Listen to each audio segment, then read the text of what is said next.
Next है कि main hardware components क्या क्या होते हैं कंप्यूटर के। तो सबसे पहले है मदरबोर्ड। मदरबोर्ड कैसा होता है आपका? मदरबोर्ड एक ऐसा बोर्ड होता है कि जिसके ऊपर आपके सीपीयू, रैम और साउंड कार्ड, ग्राफिक कार्ड, ठीक है। अगर ये चीज़ें आपके लिए नहीं है कि sound card, graphic card, RAM, CPU क्या क्या होता है, ये सब चीज़ें मैं आपको बताऊंगा। सीपीयू कंफ्यूज मत होइए, ये जो बड़ा सा डब्बा आप देखा होगा आपने रखा हुआ, ये सीपीयू नहीं होता, ये असल में कैबिनेट होती है, इसको बोला जाता है कैबिनेट। पर टर्मिनोलॉजी गलत यूज़ होती आ रही है आज तक, और लोग यही बोलते हैं कि इसको सीपीयू कहते हैं, सीपीयू कहते हैं, पर this is not CPU, this is actually component, this is actually a cabinet. तो आपको सीपीयू मैं आगे फोटो में दिखाऊंगा कि होता क्या है। सीपीयू असली में जहाँ प्रोसेसिंग होती है वो छोटा सा होता है, और वो मैं आपको दिखाऊंगा कि कैसा होता है इन अ फोटो। तो आपका मदरबोर्ड ऐसा होता है कि एक बोर्ड है जिसके ऊपर आपकी रैम को उसके अंदर लगाया जाएगा, स्लॉट होते हैं, सीपीयू का अलग स्लॉट होता है, ग्राफिक कार्ड का अलग स्लॉट होता है, और इसको कैबिनेट के अंदर प्लेस किया जाता है। तो मदरबोर्ड के ऊपर सारे कंपोनेंट्स के लिए स्लॉट होते हैं और वहाँ उनको लगाया जाता है, ठीक है। आपका सीपीयू छोटा सा होता है जहाँ पे सारी प्रोसेसिंग होती है, ये है मेन हार्डवेयर कंपोनेंट्स, ओके। तो जिसके जो आपको मिनिमम चाहिए ही चाहिए अपने कंप्यूटर को रन करने के लिए, ठीक है। और मॉनिटर होता है, और वो तो पता ही आपको, जहाँ आप आउटपुट देखते हैं कीबोर्ड से बहुत सारी कीज़ होती हैं, इनपुट देते हैं, और माउस जिसकी मदद से आप पॉइंटर को आगे पीछे करते हैं स्क्रीन के ऊपर। तो इनपुट डिवाइसेस सबसे पहले देख लीजिए कि इनपुट डिवाइसेस क्या होते हैं, उसके बाद हम आउटपुट डिवाइसेस भी देखेंगे। तो इनपुट डिवाइस हमारा कीबोर्ड हो गया। कीबोर्ड ऐसा दिखता है, सबने देखा होगा।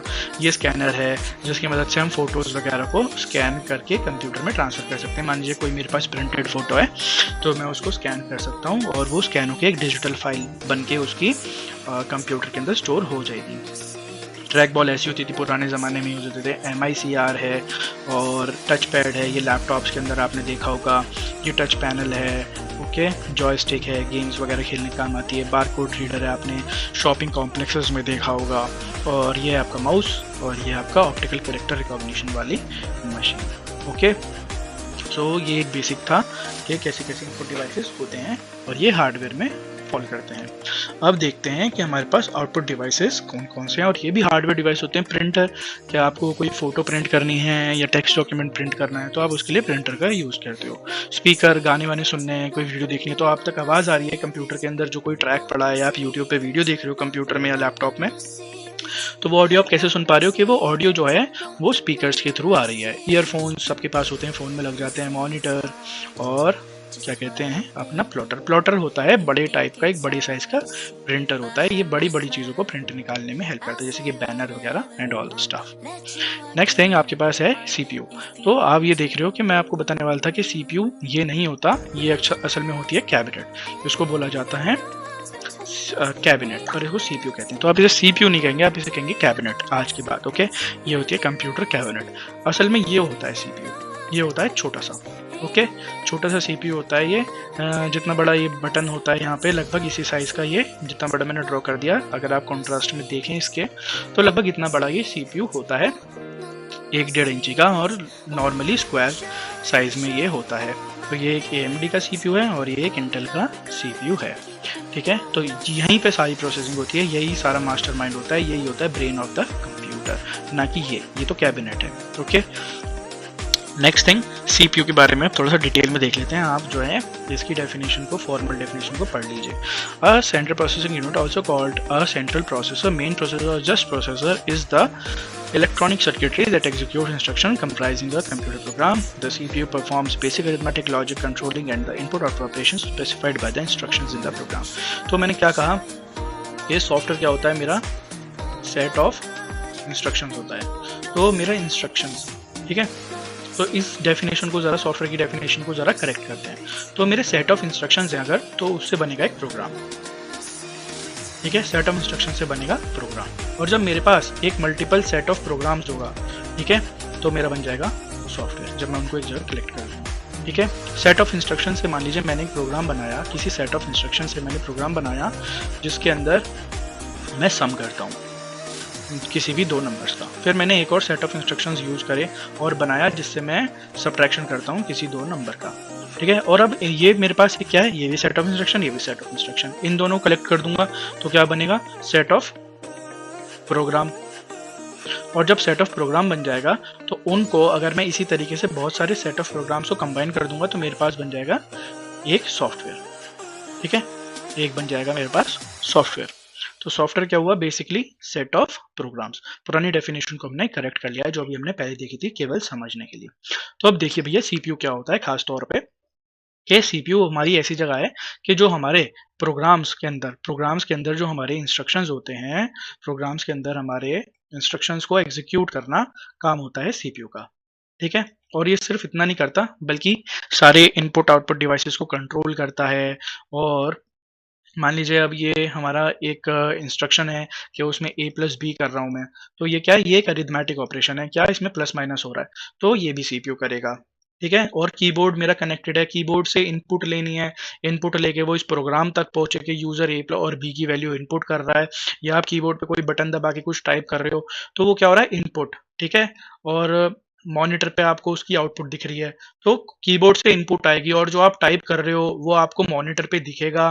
तो ये सारा काम किसका होता है, ये सारा काम होता है सीपीयू का। तो ये सारा काम होता है सीपीयू का। तो सीपीयू हमारा बेसिक काम करता है, जैसे कि इनपुट आउटपुट ऑपरेशंस, लॉजिक वॉजिक देखना कि क्या ए ग्रेटर देन बी है या बी ग्रेटर देन सी है, ये हो गए लॉजिक कंपैरिजन वगैरह। कंट्रोलिंग हमने देख लिया, इनपुट आउटपुट की कंट्रोलिंग, और अरिथमेटिक ऑपरेशन जैसे कि ए प्लस बी। तो मेन काम सारा जो है वो होता है सीपीयू का। छोटी सी चिप है, मैंने आपको पीछे फोटो में दिखाई थी, और इतना भारी भारी काम करती है, और इसलिए one of the most expensive parts भी होते हैं सीपीयू। नेक्स्ट, अब सीपीयू का एक डायग्राम देख लीजिए, ये कैसा होता है कि ये मतलब एक रिप्रेजेंटेशन है, बिल्कुल एग्जैक्ट डायग्राम नहीं है कि सीपीयू के अंदर कैसा होता है। तो आपके पास इनपुट डिवाइसेस हुए, उनसे आपने कंप्यूटर के अंदर इनपुट दी, तो बेसिकली आपने सीपीयू को कुछ इनपुट दिया। तो सीपीयू के अंदर होता है कंट्रोल यूनिट, जो कि सारे इनपुट आउटपुट डिवाइसेस को जो है कंट्रोल करती है। फिर होती है अरिथमेटिक लॉजिक यूनिट, जिसके अंदर सारे अरिथमेटिक ऑपरेशंस, अरिथमेटिक और लॉजिक ऑपरेशंस परफॉर्म होते हैं। अरिथमेटिक कैसे, ए प्लस बी, और लॉजिक कैसे, क्या ए बी से बड़ा है, ये क्या है, लॉजिक ऑपरेशंस, कंपैरिजन हो रहे हैं। और यहाँ है मेमोरी यूनिट। तो क्या होता है कि आपके मान लीजिए आपकी हार्ड डिस्क है एक, उसके ऊपर कोई प्रोग्राम पड़ा है, तो जैसे ही आप उसे रन करते हो, तो वो आपकी हार्ड डिस्क से ट्रांसफर होता है मेमोरी यूनिट यानी कि रैम के अंदर।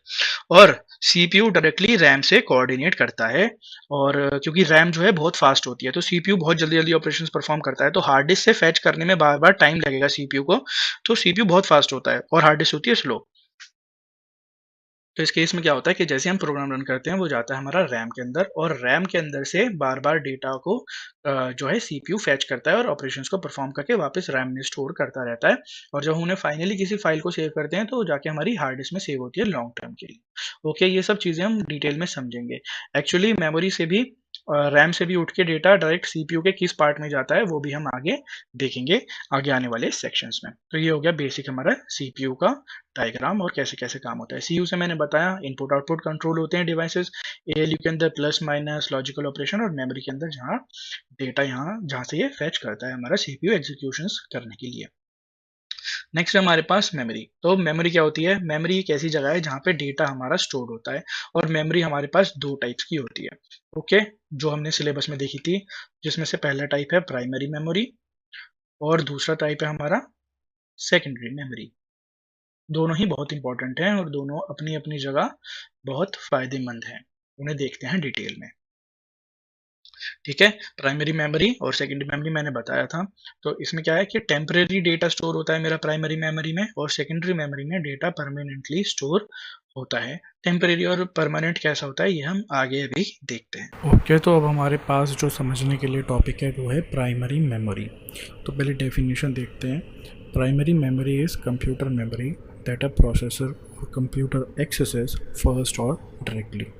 It allows a processor to access running execution applications and services that are temporarily stored in a specific memory location.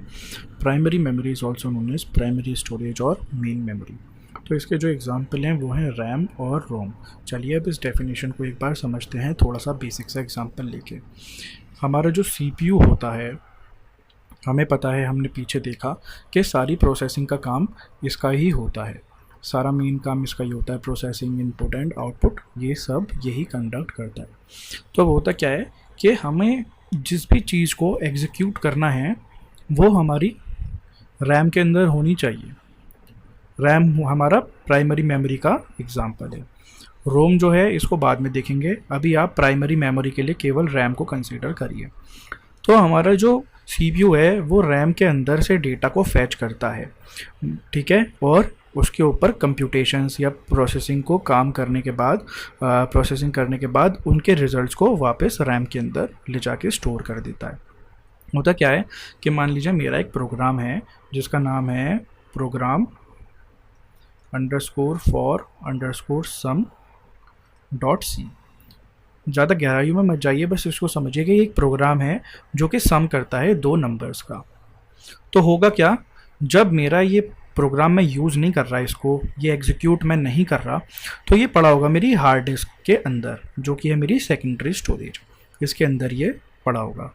Okay, तो जब मैं इसे एग्जीक्यूट करूँगा, हम किसी चीज़ को डबल क्लिक करते हैं, किसी भी प्रोग्राम को, कोई आपके मान लीजिए कंप्यूटर में कैलकुलेटर की एप्लीकेशन है, तो आप कैलकुलेटर को जब तक रन नहीं कर रहे तब तक वो आपकी हार्ड डिस्क में स्टोर है परमानेंटली, ठीक है। जैसे ही आपको कुछ कैलकुलेशन करनी है तो आप कैलकुलेटर को जैसे ही डबल क्लिक करोगे तो वो आपकी रैम के अंदर पहुंच जाएगा, और रैम में आपका वो प्रोग्राम है, ये कैलकुलेटर भी एक प्रोग्राम ही है, एक सॉफ्टवेयर है छोटा सा, तो ये आपकी रैम के अंदर लोड हो जाएगा और वहाँ से सीपीयू इससे फैच करेगा। आप इसमें 1+2 करोगे तो ये रैम के अंदर है सब कुछ, ठीक है। और क्या होगा, सीपीयू इनका सम करके वापस रिजल्ट को रैम में स्टोर कर देगा और वो आपको दिखाई देगा कैलकुलेटर की स्क्रीन पे, ठीक है। कैलकुलेटर का ही बेसिक सा इंटरफेस होता है ना कंप्यूटर में, ऐसा सा यहाँ पे नंबर होते हैं आपके गिवन, तो ये आपको रैम में दिखेगा। और जब ये आप इस प्रोग्राम को बंद कर दोगे तो ये रैम में से उड़ जाएगा और परमानेंटली तो स्टोर रहता है ही हमारी सेकेंडरी स्टोरेज जो कि है हार्ड डिस्क के अंदर। अब इसका क्या रीज़न होता है, रीज़न ये होता है कि जो हमारी प्राइमरी स्टोरेज होती है, पी से प्राइमरी, एस से सेकेंडरी, ठीक है, ये हो गई हमारी हार्ड डिस्क ड्राइव और ये हो गई हमारी रैम। ओके, तो हमारी जो प्राइमरी स्टोरेज होती है ये बहुत फास्ट होती है और बहुत एक्सपेंसिव होती है, इसीलिए आप देखोगे कि कंप्यूटर में हार्ड डिस्क जो आप खरीदने जाओ, हार्ड डिस्क बताते हैं भैया 1 टेराबाइट की है, और जो रैम है आपके कंप्यूटर में, रैम है 4 GB। तो आप देखो ये अप्रॉक्सीमेटली 1000 GB होगा, ठीक है, और इसकी हार्ड डिस्क का प्राइस और इसकी रैम का प्राइस ऑलमोस्ट बराबर होगा। अब इसका रीज़न यही है कि ये बहुत ही ज़्यादा पैसों में आपको बहुत ही छोटा साइज़ मिलता है। उसका रीज़न ये है कि ये बहुत ज़्यादा फास्ट होती है और आपकी हार्ड डिस्क थोड़ी सी स्लो होती है। इसलिए क्या होता है कि जब आपका सीपीयू को कुछ काम करना है तो उसे तो भाई बहुत फास्ट कैलकुलेशन परफॉर्म करनी है, तो वो हर प्रोग्राम को रैम में ले जाके स्टोर करवा लेता है और वहाँ से उसके साथ उसको एक्सेस करता रहता है। फिर जब काम पूरा हो जाता है तो रैम में से हटा दिया जाता है।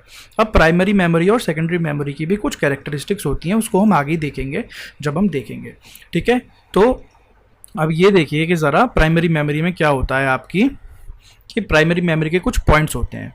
आपकी जो प्राइमरी मेमोरी होती है इसके पॉइंट्स देखिए, ये होती है एक तो बहुत ज़्यादा फास्ट, ठीक है, हमने देखा, एक्सपेंसिव होती है, ये भी हमने देखा पीछे एग्जाम्पल में। नंबर 3 ये होती है वॉलेटाइल।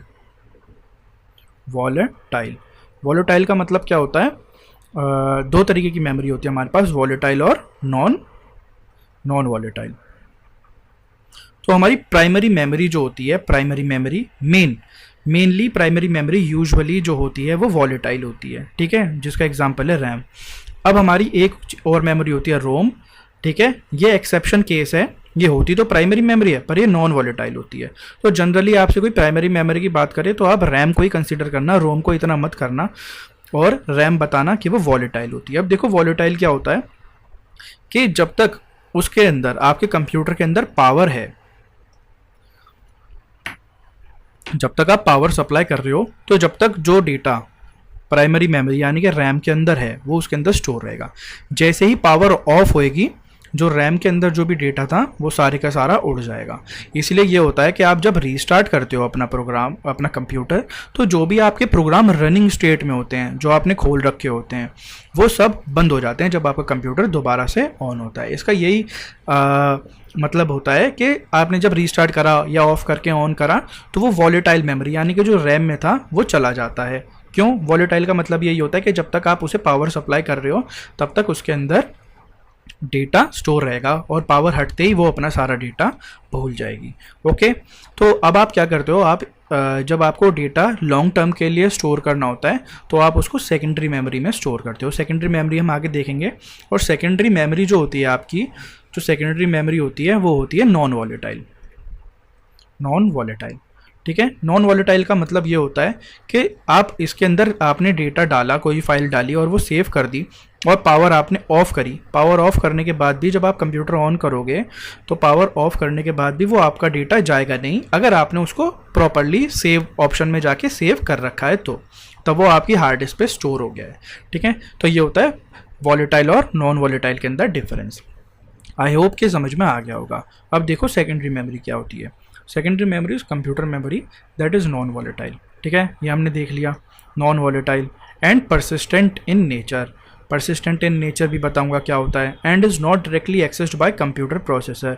ये भी मैंने बताया था कि कोई भी हमारा, जैसे मैंने प्रीवियस आपको एग्जांपल में बताया कि कोई भी मेरी चीज़ है वो हार्ड डिस्क में पड़ी है तो रैम में जाती है और वहाँ से रैम के अंदर से CPU उसके साथ प्रोसेसिंग वगैरह करता है, ठीक है। यही चीज़ यहाँ पे डेफिनेशन में आ गई है कि इसको सेकेंडरी मेमोरी को डायरेक्टली एक्सेस नहीं करता हमारा processor. It allows a user to store data that may be instantly and easily retrieved, transported and used by application and services. Okay, अब इसका एग्जांपल देखो। हार्ड डिस्क हमारे पास है, सॉलिड स्टेट ड्राइव है, पेन ड्राइव है, floppy, CD, DVD। ये सारे जो एग्जांपल हैं ये हैं सेकेंडरी मेमोरी के। अब ये सेकेंडरी मेमोरी के एग्जांपल क्यों हैं ये देखो।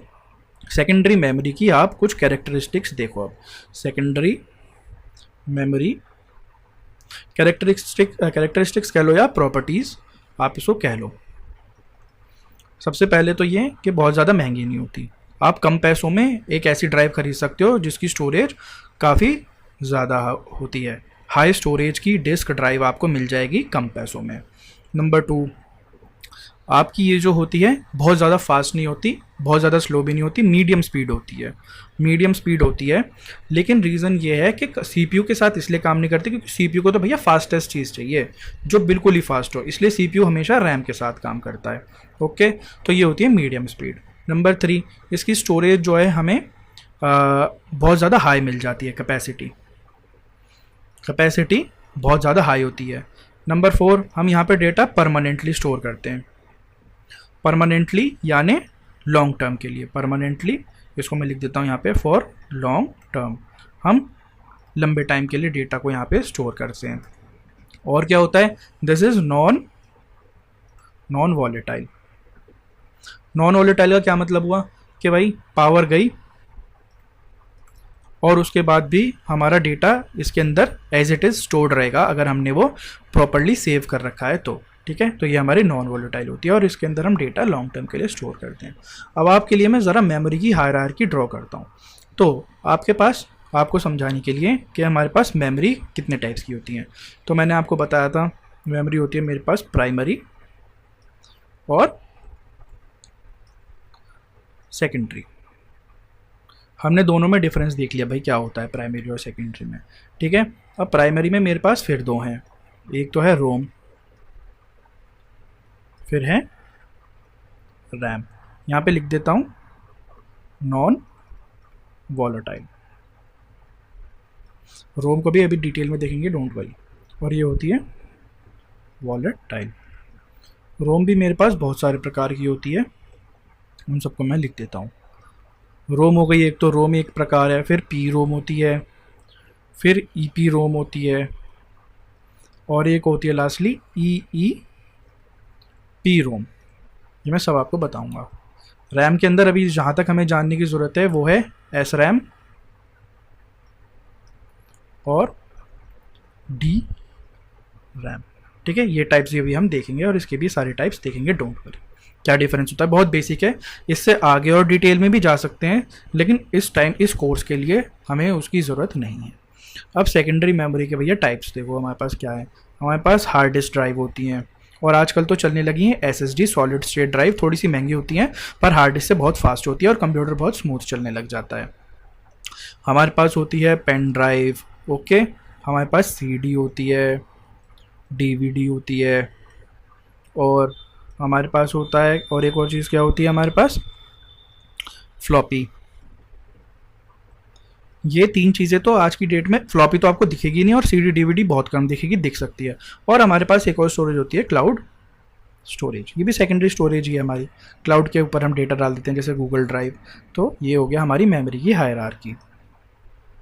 अब मेमोरी की हायरार्की में थोड़ा सा मैं एक चीज़ और दिखाता हूँ आपको कि जैसे ये हमारा ट्राइंगल है, तो देखो रजिस्टर्स और केशेस, ये जो मेरी दो चीज़ें हैं रजिस्टर्स और केशेस, ये होते हैं मेरे CPU के ऊपर एम्बेडेड होते हैं। ये भी छोटी मेमोरी होती है, बहुत ज़्यादा इनका बहुत ही ज़्यादा स्मॉल साइज़ होता है। ठीक है, मैं आपको बता देता हूँ, अभी भी आपको ये इस कोर्स के लेवल पे समझने की ज़रूरत नहीं है चीज़ें, फिर भी मैं आपको बता देता हूँ। ठीक है, और ये आपकी प्राइमरी स्टोरेज में आती है यहाँ तक। मेन मेमोरी तो आपकी होती है रैम, रैम को मेन मेमोरी भी कहते हैं। फिर आपकी सेकेंडरी स्टोरेजेस आ गई भाई, इसमें फ्लैश डिस्क यानी कि USB, या आपकी ट्रेडिशनल डिस्क यानी कि हार्ड डिस्क ड्राइव, और रिमोट सेकेंडरी स्टोरेज। रिमोट या ना वो आपके कंप्यूटर पे नहीं है, कहीं और लोकेटेड है, तो आप उसको इंटरनेट के थ्रू एक्सेस करते हो। तो ये हो गई आपकी क्लाउड स्टोरेज वगैरह, क्लाउड वगैरह पे जो आप स्टोर करते हो। तो ये आपके सारे सेकेंडरी स्टोरेज के अंदर आते हैं। ठीक है, अब आप ज़रा यहाँ इस तरफ देखिए, फास्टर एक्सेस, ये जो एरो यहाँ पे बना हुआ है, faster access higher cost, lower access lower cost. तो हम जितने जैसे जैसे ऊपर की तरफ जा रहे हैं, इनका साइज़ जो है ना, साइज़ कम होता चला जाता है, यानी कि कैपेसिटी कम होती चली जाती है। रजिस्टर्स बिट्स में डेटा को स्टोर करते हैं, ये कुछ 1 या 2 MB के अंदर डेटा स्टोर करती है। ठीक है, और जो महंगे प्रोसेसर्स होते हैं, क्योंकि CPU पे है, तो वो 12 MB, और ज़्यादा चले जाओगे तो 32 MB, ऐसे ऐसे डेटा स्टोर करते हैं। मेन मेमोरी आप कितनी, आप GBs में लगा लो, 4 GB और 8 GB। ये जो 4 GB और 8 GB है आज की डेट में बहुत कॉमन है। फ्लैश डिस्क आपकी ये भी GB में 16, 128, 256, कहीं भी चले जाओ। ठीक है, फिर ऐसी आपकी hard disk 1 TB, 2 TB, 4 TB। फिर क्लाउड में आप पे करते हो, कुछ फ्री भी होती हैं। तो आप ये देखो कि यहाँ पे नीचे आप देख रहे हो स्टोरेज कैपेसिटी को ये दिखा रहा है कि जितना नीचे रहोगे स्टोरेज कैपेसिटी हमें उतनी ज़्यादा मिलती चली जाएगी, और जैसे जैसे आप ऊपर जाओगे तो आपको उनकी स्पीड ज़्यादा होगी। आपकी इनकी थोड़ी स्पीड आपकी इंटरनेट पे डिपेंड करेगी, ये भी आपकी थोड़ी स्लो होती है हार्ड डिस्क। ठीक है, मेन मेमोरी फास्ट होती है, और देख रहे हो आप कि ये छोटा होता जा रहा है ऊपर की तरफ, यानी कि इनकी कैपेसिटी कम होती जा रही है और स्पीड बढ़ती चली जा रही है। रजिस्टर्स बहुत छोटा स्मॉल साइज होता है, लेकिन बहुत फास्ट होते हैं। ठीक है, ये आपके डायरेक्टली CPU पे एम्बेडेड रहते हैं। तो मैंने आपको क्या बताया था कि हार्ड डिस्क से पहले डेटा आपकी रैम के अंदर चला जाता है और फिर इसको CPU एक्सेस करता है। तो अब एक चीज़ और मैं बताता हूँ कि CPU कैसे एक्सेस करता है, कि CPU एक्सेस करने से पहले रैम से डेटा CPU के जिस पार्ट में स्टोर होता है उन्हें कहते हैं रजिस्टर्स। तो जिस डेटा पे CPU जिस बिट पे करंटली काम कर रहा है, 0 1 की फॉर्म में कंप्यूटर काम करता है, तो जिस बिट पे CPU काम कर रहा है वो डायरेक्टली रजिस्टर में स्टोर होगी। ओके, तो इसलिए ये बहुत छोटे होते हैं और बहुत क्या कहते हैं, फास्ट होते हैं। ओके, ये आपने मेमोरी हायरार्की देखी। ओके, तो अब मैं आपको ये एक्सप्लेन कर देता हूँ कि रैम रोम ये सब क्या होते हैं। ऑलराइट, तो आपकी जो रोम होती है वो होती है, इसकी full form read only memory. इससे आप ये समझे कि इस मेमोरी को आप केवल रीड कर सकते हो। इसका एक एग्जांपल मैं आपको देता हूँ। इसका एग्जांपल होता है आपका जो कंप्यूटर सिस्टम का बायोस होता है, बेसिक इनपुट आउटपुट सिस्टम, जिसमें डिटेल्स इनपुट होती हैं कि CPU क्या है और कॉन्फ़िगरेशंस क्या है कंप्यूटर को स्टार्टअप करने की, वो रोम में स्टार्ट होती हैं। मदरबोर्ड के अंदर ये छोटी सी मेमोरी होती है जिसके साथ आप छेड़छाड़ नहीं कर सकते, बल्कि बहुत बेसिक ऑप्शंस आप कर सकते हो, येस नो, इन सब चीज़ों को, किसी सर्विस को स्टार्ट और स्टॉप अपनी कॉन्फ़िगर कर सकते हो। बाकी आप इसमें डेटा वेटा ट्रांसफ़र अपनी तरफ से नहीं कर सकते। ठीक है, ये तो बेसिकली रीड ओनली मेमोरी का कॉन्सेप्ट हुआ। अब है पी रोम की फुल फॉर्म होती है प्रोग्रामेबल रीड ओनली मेमोरी। तो इसका आप क्या मतलब समझे कि प्रोग्रामेबल है ये, यानी कि आप इस पर डेटा एक बार, भाई देखो रीड ओनली है पर आप रीड किस चीज़ को कर रहे हो, आप डेटा को रीड कर रहे हो, है ना। तो डेटा रीड करने के लिए वो लिखा तो गया होगा। तो रीड ओनली मेमोरी का मतलब ये नहीं है कि आप हमेशा इसे केवल रीड ही कर सकते हो, बेसिकली मतलब यही है। लेकिन इसको थोड़ा गहराई में समझो कि इसका ये मतलब है कि आप इसके ऊपर राइट ऑपरेशंस जो परफॉर्म करोगे ना, राइट ऑपरेशंस वो बहुत ज़्यादा कम होते हैं एज कंपेयर टू जो आप अपनी रैम के ऊपर राइट ऑपरेशन करते हो या हार्ड डिस्क के ऊपर राइट ऑपरेशन करते हो। इसमें भी राइट ऑपरेशंस होते हैं पर इतने ज़्यादा मिनिमम होते हैं वो कि हम इसे रीड ओनली मेमोरी ही कहते हैं। ठीक है। तो प्रोग्रामेबल रीड ओनली मेमोरी का मतलब क्या हुआ कि जब आपकी रोम बनी, मतलब बनाई गई वो रोम, तो वो एम्प्टी थी, तो आपके पास ऑप्शन था कि आप एक बार उसे राइट कर सकते हो डेटा डालने के लिए, फिर उसके ऊपर आप कोई चेंजेस नहीं कर सकते, एक बार डेटा लिख दिया तो वो हो गया आपका भैया एक बार प्रोग्रामेबल रीड ओनली मेमोरी। फिर है ईपी रोम, इसका मतलब होता है erasable programmable read only memory. अब भैया देखो क्या हो गया, फिर अब हम तो कह रहे हैं भैया ये तो रीड ओनली है, लेकिन हम इसे इरेज भी कर रहे हैं, फिर प्रोग्राम भी कर रहे हैं। तो भाई यही है कि राइट ऑपरेशंस बहुत कम करते हैं हम रोज रोज इरेज करके प्रोग्राम नहीं करेंगे भाई इसको, ठीक है। ये बहुत ही कम होगा कि हमें इसे इरेज करने की जरूरत पड़ेगी, और हम तो खुद कर भी नहीं सकते इनको बेसिकली। तो जो आपकी ईपी रोम होती है, इसमें क्या होता है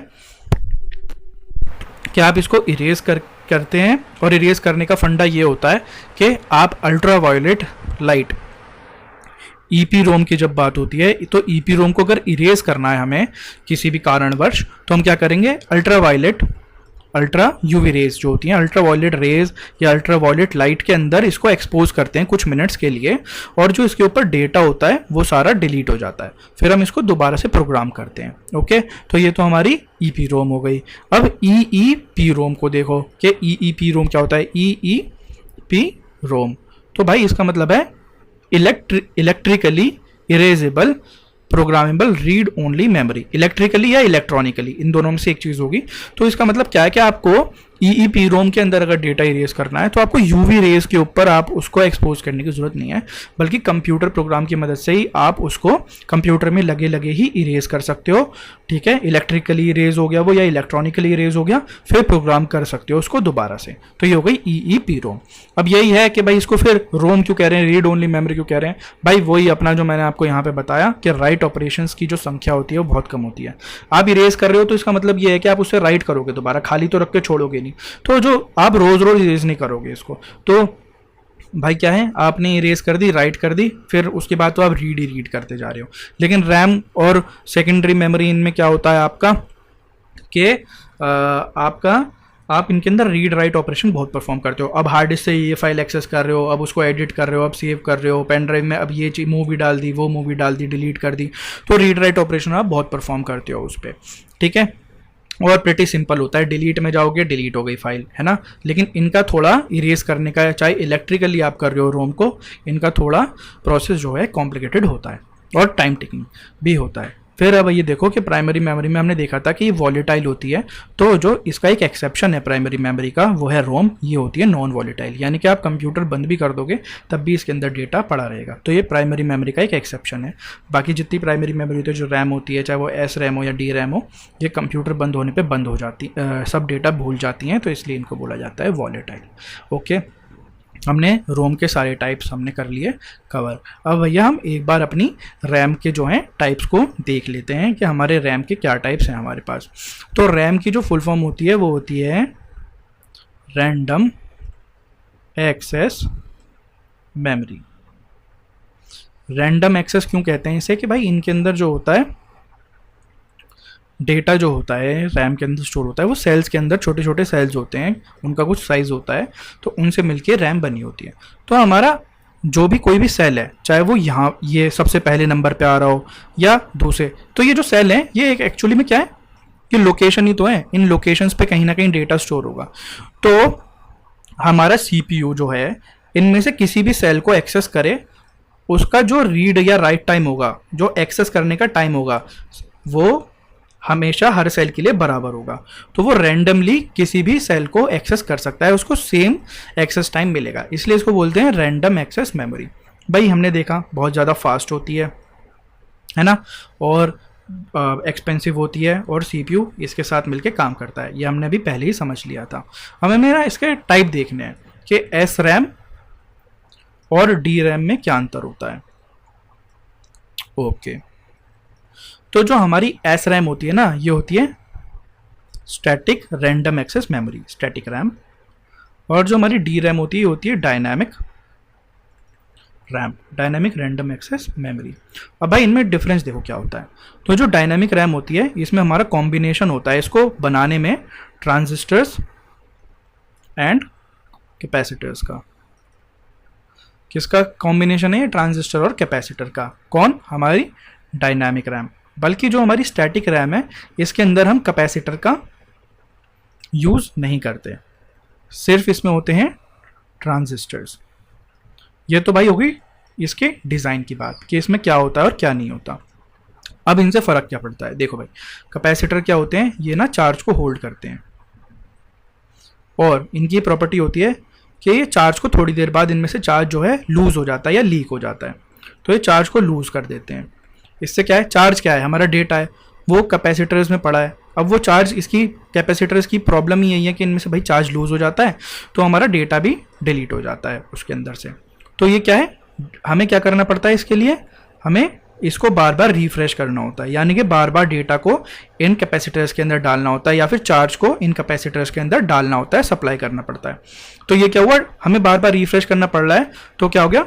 ये हो गया भाई डायनामिक नेचर इसका, कि रिफ्रेश कर रहे हैं बार बार। बल्कि हमारी स्टैटिक रैम में क्या है? कैपेसिटर हम यूज़ ही नहीं कर रहे, बस ट्रांजिस्टर यूज़ कर रहे हैं। ट्रांजिस्टर चार्ज को, इनमें से चार्ज जो है लीक नहीं होता, तो बार बार रिफ्रेश भी नहीं करना पड़ेगा। तो एक बार जो डेटा डाल दिया, जब तक हम उसे हटा नहीं रहे या चेंज करने की ज़रूरत नहीं है तो रिफ्रेश करने की ज़रूरत ही नहीं है। डेटा डाल दिया भाई, डाल दिया। ये हो गई स्टैटिक रैम, ठीक है, क्योंकि रिफ्रेश करने की ज़रूरत ही नहीं है। तो भाई क्या हुआ? लेकिन स्टैटिक रैम में ट्रांजिस्टर यूज़ होते हैं, तो भाई ये हो जाती है बहुत ज़्यादा एक्सपेंसिव। क्या हो जाती है? बहुत ज़्यादा एक्सपेंसिव। इसलिए इसको बहुत कम यूज़ किया जाता है, स्पेसिफिक एप्लीकेशंस के लिए ही इसको यूज़ किया जाता है। तो आपकी जो जनरली आपके कंप्यूटर में होती है और सबके कंप्यूटर में होती है वो है डी रैम। क्यों?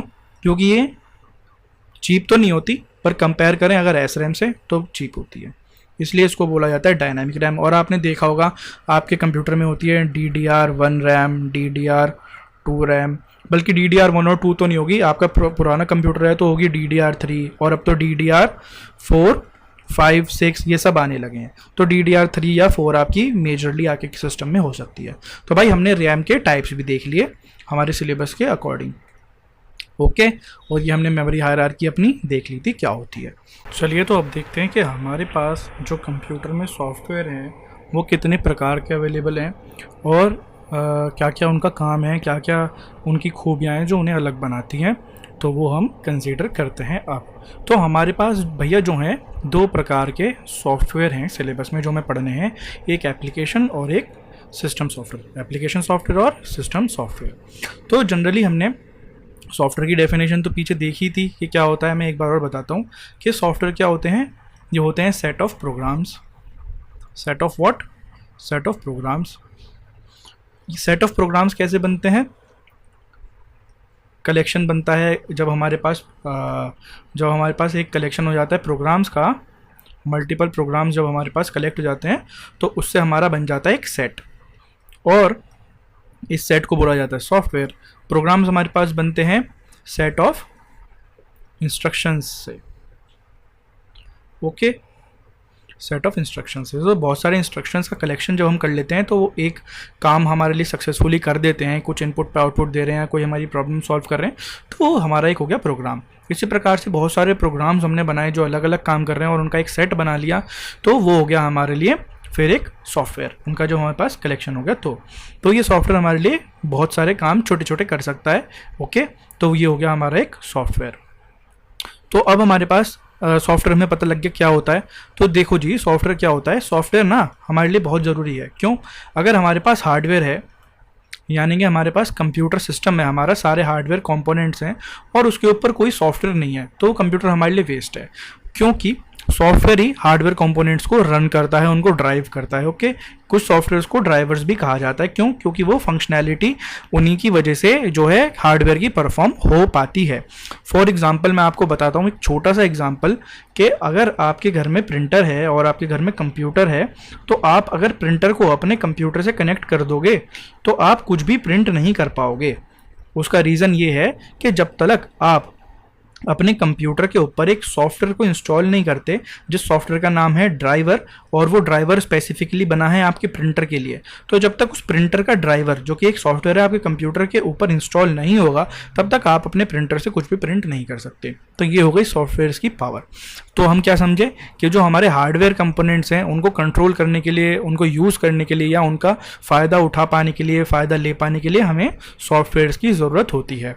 अब एप्लीकेशन सॉफ्टवेयर देखने से पहले सबसे पहले देखो कि सिस्टम सॉफ्टवेयर क्या होता है। सिस्टम सॉफ्टवेयर होते हैं आपके जनरली ऑपरेटिंग सिस्टम।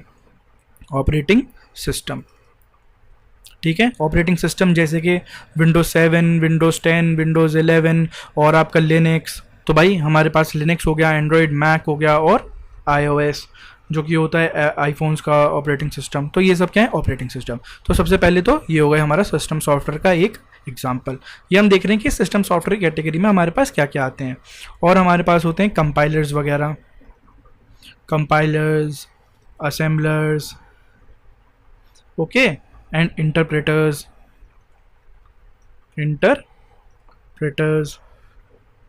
ये हमारे क्या है भैया, ये हमारे सारे सिस्टम सॉफ्टवेयर कि इनके बिना हमारा सिस्टम काम नहीं करेगा। मान लीजिए आपके पास घर पे लैपटॉप है, उस लैपटॉप के ऊपर कोई ना कोई ऑपरेटिंग सिस्टम होगा। आज की डेट में लेटेस्ट सॉफ्ट कंप्यूटर है तो लैपटॉप है तो 10 होगा या विंडोज़ 11 आपके पास होगी, मोस्ट कॉमनली यही होती है। ओके, तो ये आपके पास है, तो ये क्या है, ये है एक्चुअल में आपका सिस्टम सॉफ्टवेयर। कि अगर आपके कंप्यूटर पे विंडोज़ नहीं पड़ी हुई तो आप अपने कंप्यूटर में, अपने लैपटॉप में कुछ काम नहीं कर सकते।